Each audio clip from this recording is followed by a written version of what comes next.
time for Power Profile, sponsored by Salis Marineware.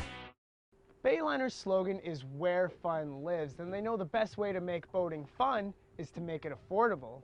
So in this Power Profile, we're going to take a look at their 160 outboard, which is as fun as it is affordable.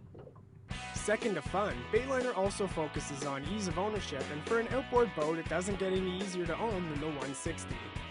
At around 1,300 pounds, it can be towed by just about any vehicle, and its compact size is a welcomed addition to any dock. If you run out of room, you could probably just put it in your pocket. And while it may be the smallest in their vast lineup, I assure you on the inside the 160 is anything but small. Now at 16 feet 2 inches, you may be a little concerned about size, but I tell you here in the cockpit, this boat honestly feels twice that. Now Bayliner says it can seat 5, and I have no doubts that it can. Bayliner creates space by carrying the beam well forward of the windshield, creating a spacious bow lounge with storage under the seats.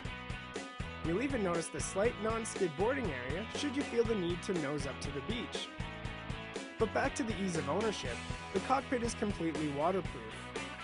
The helm and all the gauges and seats can be sprayed down with a hose should they get a little dirty. And I particularly liked how Bayliner didn't try to overcomplicate things with the aft bench. Bench seat, open access below, and drink holders to the sides. Perfect. But when the boat is 16 feet, you can run out of features to talk about quickly, so all that's left to do is to drive it. You know, I think what I love best about little boats is how fun they are to drive. It seems like the bigger the boat, the more disconnected you get from the water. But with little boats, you're in the action. With the wind and the waves, it makes you remember that excitement that got you into boating in the first place.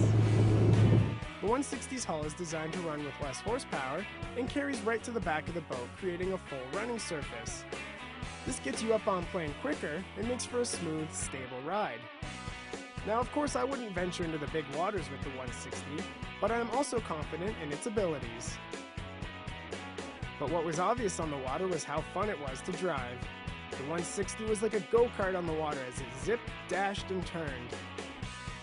It would make a great little runabout for the cottage, the kids, or a small family.